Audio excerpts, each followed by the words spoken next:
Ito pala yung kakao. Binabalatan ko siya kasi bago lang nila ako nito. Naka-try mag nito. Open. Ito yun. Yan. Yan, ito. Ito siya.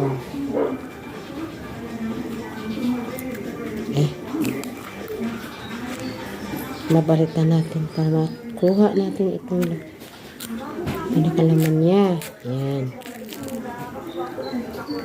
Ayan. Ito yun.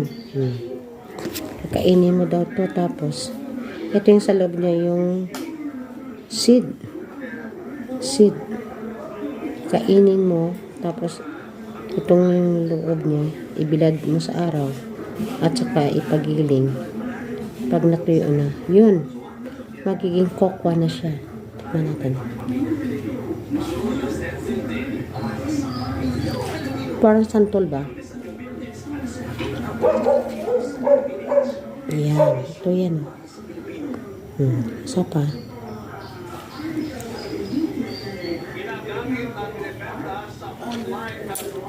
Parang matamis din. Pero hindi naman matamis masyado. Ito yung tinatawag nila na galing dito ang kukwa, kakao or tablia. Thank you for watching. Yan.